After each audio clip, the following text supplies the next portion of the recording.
मैं जब आपसे कहता हूं ना कि इस देश के अंदर गोदी मीडिया और भारतीय जनता पार्टी और उसकी सहयोगी संस्थाओं ने जो हिंदू मुस्लिम का जहर फैलाया हुआ है वो इस देश को बर्बाद कर देगा, तो ये अतिशयोक्ति नहीं है। ये मैं बढ़ा चढ़ा के पेश नहीं करता हूं। उसके प्रमाण और सबूत हमें रोज मिल रहे हैं। ताजा सबूत मिला है कर्नाटक के बेलगावी में। सरल शब्दों में कहा जाए, श्रीराम सेने जो कि भारतीय जनता पार्टी की सहयोगी संस्था है, उसने एक स्कूल के पानी में जहर मिला दिया। क्यों? क्योंकि उस स्कूल का प्रिंसिपल एक मुसलमान था। नतीजा यह हुआ कि कई विद्यार्थी जो हैं उन्हें भर्ती करना पड़ा अस्पताल में, सिर्फ इसलिए कि प्रिंसिपल मुसलमान था, सिर्फ इसलिए कि उसे हटाना था। श्रीराम सेने से जुड़े इन तीन चेहरों ने, इन चेहरों को ध्यान से देखिए। खबर क्या है और इनके नाम क्या हैं आपकी स्क्रीन पर। कर्नाटक के बेलगावी में सरकारी स्कूल के बच्चों को जहर मिलाकर पानी पिलाने के आरोप में श्रीराम सेना के नेता सागर पाटिल को गिरफ्तार किया गया है। आरोप है उसने मुस्लिम हेडमास्टर सुलेमान गोरीनायक को ट्रांसफर करवाने के लिए यह साजिश रची थी। 7 से 10 साल की उम्र के कई बच्चे पानी पीने के बाद बीमार पड़ गए। सागर पाटिल ने इस काम में नागन गौड़ा पाटिल और कृष्णा मडारा की मदद ली। तीनों को पुलिस ने गिरफ्तार कर लिया है। मैं आपसे एक सवाल पूछना चाहता हूं, अगर ये जो तीन लोग हैं तीनों हिंदू हैं, इनकी जगह अगर इमरान, फैसल, अबू ये नाम होते तब क्या होता? आप कल्पना कर सकते हैं गोदी मीडिया में कितना बवाल मचता। कर्नाटक में कांग्रेस की सरकार है, सोचिए गोदी मीडिया कितना बवाल करता। मगर आपको पहले यह सवाल पूछना पड़ेगा कि यह क्यों हो रहा है। यह इसलिए हो रहा है कि इस समाज के अंदर मुसलमानों को टारगेट करने के लिए हम अपने बच्चों की बलि चढ़ाने को तैयार हैं। आज हर मुद्दे में हिंदू मुस्लिम करने की कोशिश की जाती है। हम बर्बाद हो गए हों, हमारे परिवार खत्म हो जाएं, मगर हिंदू धर्म के नाम पर हमें मूर्ख बनाया जाता है। दो और मिसाल मैं आपको दूंगा दोस्तों, उसका इंतजार कीजिए, क्योंकि स्पाइस जेट के कुछ लोगों की बुरी तरह से एक आर्मी का ऑफिसर पिटाई करता है, मगर जैसे ही पता चलता है कि पिटने वाला मुसलमान था और पीटने वाला आर्मी ऑफिसर एक हिंदू, तो लोग इतने बेशर्म हैं उसे भी हिंदू मुस्लिम कर दिया जाता है। हम उसकी चर्चा करेंगे दोस्तों, मगर उससे पहले मैं आपको बतलाना चाहता हूं कि यह मामला कितना गंभीर है। आइए एक स्थानीय न्यूज चैनल की यह रिपोर्ट मैं आपको दिखाता हूं। 1 मिनट की रिपोर्ट है। यह रिपोर्ट दिखाने का मकसद यह है कि आप समझ जाएं कि कितनी बड़ी तादाद में बच्चों को अस्पताल में भर्ती कराना पड़ा है। इनकी उम्र 7 से 10 साल की है। सुना जाए। ಬೆಳಗಾವಿಯಲ್ಲಿ ನಡೆದಿರುವಂತಹ ಘೋರ ಕೃತ್ಯವೊಂದು ಶ್ರೀರಾಮ್ ಸೇನೆ ಮತ್ತೆ ಅಂಥದ್ದೇ ಮನಸ್ಥಿತಿಯ ಸಂಘಟನೆಗಳ ದುಷ್ಟತನವನ್ನ ಬಯಲು ಮಾಡಿದೆ. ಸವದತ್ತಿ ತಾಲೂಕಿನ ಹುಲಿಕಟ್ಟಿ ಗ್ರಾಮದ ಜನತಾ ಕಾಲೋನಿಯಲ್ಲಿರುವಂತಹ ಸರ್ಕಾರಿ ಕಿರಿಯ ಪ್ರಾಥಮಿಕ ಶಾಲೆಯಲ್ಲಿ ನಡೆಸಲಾದಂತಹ ಒಂದು ಕೃತ್ಯ ಅದು. ಮುಸ್ಲಿಂ ಸಮುದಾಯಕ್ಕೆ ಸೇರಿದಂತ ಹೆಡ್ ಮಾಸ್ಟರ್ ಅನ್ನ ವರ್ಗಾವಣೆ ಮಾಡಿಸುವಂತ ಒಂದು ದುರುದ್ದೇಶದಿಂದಾಗಿ ಆ ಶಾಲೆಯಲ್ಲಿ ಮಕ್ಕಳು ಕುಡಿಯುವಂತ ಒಂದು ನೀರಿನ ಟ್ಯಾಂಕ್ಗೆ ಶ್ರೀರಾಮ್ ಸೇನೆಯ 3 ವಿಷ ಹಾಕಿದ್ದಾರೆ. ಶಾಲೆಯಲ್ಲಿ ಸುಲೇಮಾನ್ ಗೋರಿನಾಯಕ್ ಅನ್ನೋರು ಕಳೆದ 13 ವರ್ಷಗಳಿಂದ ಇದ್ದು ಅವರೇ ಹೆಡ್ ಮಾಸ್ಟರ್ ಆಗಿದ್ರು. ಅದು ಆ ಊರಿನ ಸಾಗರ್ ಪಾಟೀಲ್, ನಾಗನಗೌಡ ಪಾಟೀಲ್ಗೆ ಇಷ್ಟ ಇಲ್ಲದ ಕಾರಣ ಕೃಷ್ಣ ಮಾದರ್ ಅನ್ನುವತನ ಕೈಯಿಂದ ಆ ಶಾಲೆಯ ನೀರಿನ ಟ್ಯಾಂಕ್ಗೆ ವಿಷ ಹಾಕಿಸಿದ್ದಾರೆ. ನೀರು ಕುಡಿದ 12 ಮಕ್ಕಳು ಅಸ್ವಸ್ಥಗೊಂಡಿದ್ದು ಆಸ್ಪತ್ರೆಯಲ್ಲಿ ಚಿಕಿತ್ಸೆಯನ್ನ ಪಡಿತಾ ಇದ್ದಾರೆ. ಹಾಗೆ ಅದೃಷ್ಟವಶಾತ್ ಪ್ರಾಣಾಪಾಯದಿಂದ ಆ ಮಕ್ಕಳು ಪಾರಾಗಿದ್ದಾರೆ. ಆದ್ರೆ ಕುಡಿಯುವ ನೀರಿಗೆ ವಿಷ ಬೆರೆಸುವಂತ ಈ ಹೀನ ಕೆಲಸ ಮಾಡಿದವರ ದುಷ್ಟತನ ಎಂಥದ್ದು, ಮತ್ತೆ ಇಂಥ ಭಯೋತ್ಪಾದಕ ಕೃತ್ಯ ಎಸಗುವಂತಹ ಶ್ರೀರಾಮ ಸೇನೆಯ ಜನರೆಲ್ಲ ಹೇಗೆ ಈ ಸಮಾಜದಲ್ಲಿ ದೊಡ್ಡ ಮನುಷ್ಯರಂತೆ ಓಡಾಡ್ಕೊಂಡಿರೋದಕ್ಕೆ ಸಾಧ್ಯ ಆಗಿದೆ? तो इसका क्या अर्थ निकला? एक मुसलमान पर निशाना साधने के लिए हम अपने हिंदू बच्चों की बलि चढ़ाने को तैयार हैं। यही वजह है दोस्तों, जब उत्तराखंड की एक बेटी की हत्या कर दी जाती है, जब उस पर दबाव बनाया जाता है कि अपनी एक रात एक बड़े नेता के साथ गुजारें, और यह आरोप किस पर लगता है? भारतीय जनता पार्टी के एक नेता के बेटे पर, तब समाज में कोई आउटरीच नहीं होता। जबकि मरने वाली लड़की अंकिता भंडारी है, हिंदू लड़की थी, फिर भी कोई आउटरीच नहीं है। मारने वाला भाजपा का नेता का बेटा है, कोई आउटरीच नहीं है। और यहां श्रीराम सेना जो कि सीधे तौर पर भारतीय जनता पार्टी से जुड़ी हुई है, उसकी राजनीतिक शक्ति है। इतनी बड़ी खबर हो गई। मैं फिर आपसे पूछना चाहता हूं, इससे खतरनाक खबर क्या हो सकती है? ऐसे ही किसी स्कूल में आपके और हमारे बच्चे पढ़ सकते हैं, और ऐसे ही कोई आदमी धर्मांधता में इस तरह की हरकत को अंजाम दे सकता है। और बात यहां नहीं रुकती है। मैं आपको एक वीडियो दिखाना चाहता हूं। उत्तराखंड का एक वीडियो है, बाढ़ का वीडियो है दोस्तों। बाढ़ का रौद्र रूप, बाढ़ जैसी आती है ना, गांव बह जाते हैं। न जाने कितने लोग मारे गए, मैं नहीं जानता हूं, मगर सोचिए, जो लोग तबाह हुए, जो लोग मर गए, उसके बाद अगर कोई आपसे यह कहे कि भाई ये तो गंगा का आशीर्वाद था, गंगा आपके चरणों को धोकर चले गई, आपको मोक्ष मिलेगा, यानी कि हिंदू धर्म की एक मान्यता पर हमें मूर्ख बनाए, और यह बात कोई और नहीं, कोई मंत्री कहे, तब आपको कैसा लगेगा बताइए। मैं दावे के साथ कह सकता हूं, कई ऐसे ब्रेन वॉश लोग हैं जो इसे भी जायज ठहराएंगे। इससे पहले कि मैं आपको बताऊं कि उत्तर प्रदेश के किस मंत्री ने ऐसा कहा, मैं आपको यह नजारा दिखाना चाहता हूं उत्तराखंड में बाढ़ का रौद्र रूप। अरे बह गया छोटे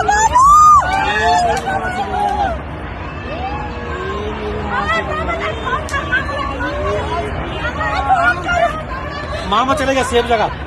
मामा चले गया मंदिर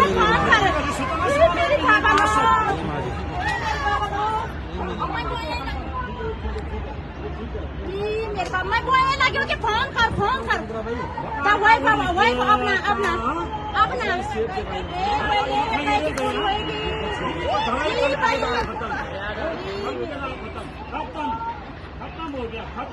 चल चल वाला जी वो मामा के लिए फोन करना। मामा चले गया सेफ जगह। फोन कर मामा के लिए फोन कर। और ऐसी घटनाओं से अपनी जिम्मेदारी बचने के लिए मंत्री इस तरह की बकवास करते हैं। अब मैं आपको कानपुर का नजारा दिखाना चाहता हूं। इस वक्त उत्तर प्रदेश के भी कई इलाकों में जबरदस्त बाढ़ का रौद्र रूप देखने को मिल रहा है, बाढ़ का कहर देखने को मिल रहा है।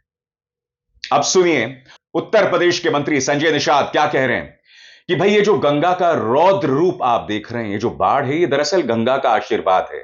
वो आपके चरणों को धोकर निकल रही है, आपको आशीर्वाद दे रही है, आपकी मनोकामना पूरी हो रही है।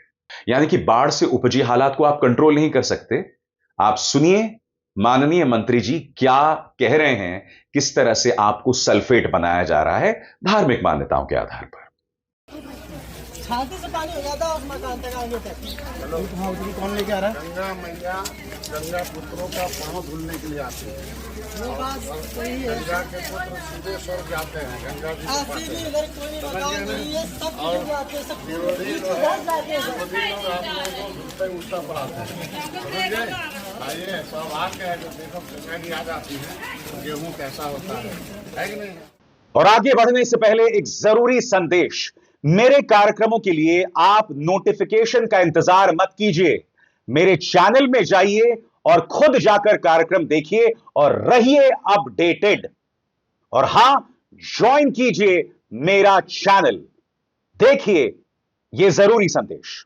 स्वतंत्र और आजाद पत्रकारिता का समर्थन कीजिए, सच में मेरा साथी बनिए। बहुत आसान है दोस्तों, इस ज्वाइन बटन को दबाइए और आपके सामने आएंगे ये 3 विकल्प, इनमें से एक चुनिए और सच के इस सफर में मेरा साथी बनिए। और वो जो उत्तराखंड की तस्वीरें जो अभी भी मैंने आपको दिखाई, जिस तरह से बाढ़ का पानी आ रहा है, इसमें आपका घर भी हो सकता था, उस घर में आप भी बैठे हो सकते थे। और अगर आप बच जाते और आपके परिवारजन उस बाढ़ में बह जाते, और इस तरह से संजय निषाद जैसा कोई मंत्री भारतीय जनता पार्टी सरकार का आपके पास आता और कहता कि कोई बात नहीं, गंगा ने आपको आशीर्वाद दिया है, आप कैसा महसूस करते बताइए? पहाड़ों में ऐसा हो रहा है क्योंकि हम विकास और पर्यावरण के जो हित हैं उसमें तालमेल नहीं बिठा पा रहे हैं। अंधाधुंध विकास चल रहा है, पहाड़ों को काटा जा रहा है, चेतावनियां जो मिल रही हैं उसे हम सुन नहीं रहे हैं। तमाम जो पर्यावरणविद 2014 से पहले अपनी आवाज बुलंद करते थे, अब भारतीय जनता पार्टी की सरकार आने के बाद ना उत्तराखंड में अपनी जुबान खोल पा रहे हैं, ना उत्तर प्रदेश में अपनी जुबान खोल पा रहे हैं। और सरकारें कुछ भी कर रही हैं, चाहे देहरादून हो, चाहे मसूरी हो, चाहे उत्तराखंड का कोई शहर हो। और उत्तर प्रदेश के अंदर संजय निषाद ने क्या तर्क दिया, मैं आपको एक वीडियो दिखाना चाहता हूं दोस्तों। प्रयागराज में भी ऐसी बाढ़ के हालात हैं। यहां एक दरोगा साहब हैं, 3 तस्वीरें हैं दोस्तों, इनमें आप देखेंगे दरोगा साहब जो हैं वो पहले पुष्प जो हैं वो अर्पित कर रहे हैं पानी को कि भाई गंगा हमारे द्वार पर आई है तो गंगा का स्वागत किया जाए, गंगा को पूजा जाए।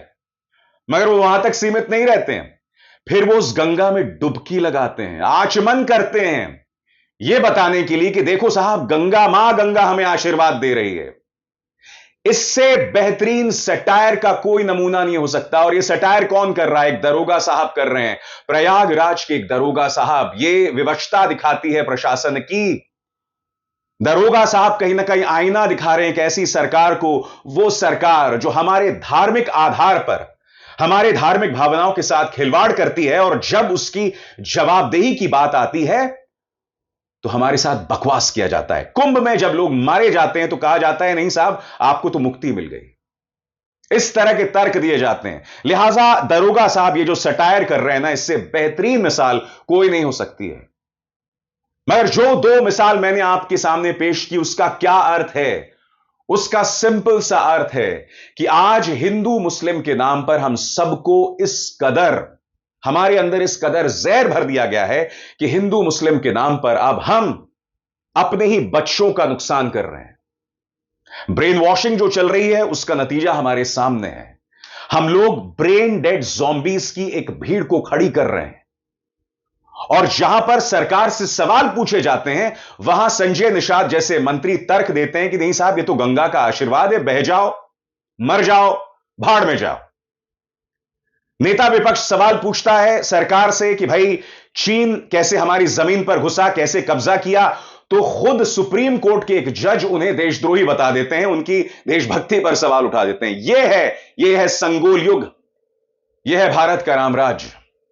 मगर पिक्चर अभी खत्म नहीं हुई दोस्तों, क्योंकि अभी तो हमें और जलील होना है। श्रीनगर की एक तस्वीर सामने उभर कर आई जहां एक आर्मी ऑफिसर स्पाइस जेट के एम्प्लॉयज को बुरी तरह से पीट रहा है, और उसने इस कदर पीटा कि उसने 4 लोगों को घायल कर दिया। बैगेज को लेकर बहस हुई, वो सुन नहीं रहा था, और इसने इस बेरहमी से पीटा कि क्या ही कहा जाए। मगर हुआ क्या दोस्तों, इस मामले में एक ट्विस्ट आ जाता है। और ट्विस्ट कैसे आता है? अभी तक क्या हुआ था, सब लोग उस आर्मी ऑफिसर से सवाल कर रहे थे कि भाई ये आपका डिसिप्लिन है, ये आपका अनुशासन है जो सेना ने आपको सिखाया, इस तरह की बातें हो रही थी। मगर जैसे ही पता चलता है कि जिस व्यक्ति को उसने पीटा, जो भर्ती अस्पताल के अंदर, उसका नाम है मुदस्सिर अहमद। जी हां, ये वो व्यक्ति है मुदस्सिर अहमद जो अस्पताल में भर्ती है। जैसे ही मुदस्सिर अहमद का नाम आता है तो पूरी एक भीड़ सामने आती है जो आर्मी ऑफिसर के काम को जायज ठहराती है। वीडियोस वायरल किए जाते हैं कि देखो, पहले स्पाइस जेट ने मारा था, बाद में आर्मी ऑफिसर ने प्रतिक्रिया दी, बल्कि या ये कहा जाए जबकि उससे पहले का वीडियो है जिसमें पता चल रहा है कि आर्मी ऑफिसर ने यह सब शुरू किया था। यहां 2 सवाल हैं हमारे सामने। परिणाम है 4 लोगों को घायल कर दिया उस शख्स ने, उस आर्मी ऑफिसर ने। और दूसरी बड़ी बात, सेना में काम करने वाला ऑफिसर और एक आम इंसान, दोनों के अनुशासन में एक फर्क होता है। एक सेना का ऑफिसर इस तरह की हरकत नहीं कर सकता, क्योंकि एक सेना के जवान, एक सेना के ऑफिसर के कंधों पर पूरे देश की इज्जत है। मैं इस बात को समझ सकता हूं कि ये जो एयरलाइंस वाले होते हैं आपके साथ बदतमीजी करते हैं, कई बार करते हैं, बार बार करते हैं, मगर मुद्दा वो नहीं है। अगर मुदस्सिर अहमद की जगह कोई नरेंद्र होता, प्रशांत होता, तो यकीन मानिए दोस्तों, यह मामला इस कदर नया मोड़ नहीं लेता। फौजी ऑफिसर्स की एक बहुत बड़ी बिरादरी अब उस फौजी अफसर के पक्ष में आ गई है, उस सर्विंग आर्मी ऑफिसर के पक्ष में आ गई है जिसने स्पाइस जेट के 4 मुलाजिमों को, 4 अधिकारियों को घायल कर दिया बेरहमी से, उन्हें पीटकर। और वो जो बेरहमी दिखा रहा है वो सब दिखाई दे रहा है, किस कदर वो मार रहा है, बुरी तरह से जबड़े में मार रहा है, स्पाइन फ्रैक्चर हो गया, जबड़ा फ्रैक्चर हो गया, यह सब दिख रहा है साहब। मगर जैसे ही पता चलता है कि जिसे उन्होंने मारा उसका नाम मुदस्सिर अहमद है, जो एक मुसलमान के साथ साथ एक कश्मीरी भी है, मामला हिंदू मुस्लिम हो जाता है। और ये जो तमाम मामले मैंने आपके सामने बताए, मैं क्यों बता रहा हूं आपको? मैं इसलिए बता रहा हूं कि आप और हम ज़ॉम्बीज, ब्रेन डेड नफरती ज़ॉम्बीज हो गए हैं, चलती फिरती लाशें। पिछले 11 सालों में सत्तारूढ़ भारतीय जनता पार्टी, उसकी संस्थाएं, हमारे महान नेता जो चुनावी मंच पर जहर उगलते हैं, हमारा गोदी मीडिया और इस पॉलिटिकल पार्टी से जुड़ा प्रचार तंत्र जो जहर उगल रहा है हमारे व्हाट्सएप पर, हमारे टेलीविजन्स पर, हमारी सोच में, हमारे रोजमर्रा के संवाद में, उसी का नतीजा है कि श्री राम सेना से जुड़े 3 हिंदू एक मुसलमान प्रिंसिपल को हटाने के लिए पानी में जहर मिला देते हैं। और कौन बच्चे दाखिल होते हैं कर्नाटका प्राइमरी स्कूल के?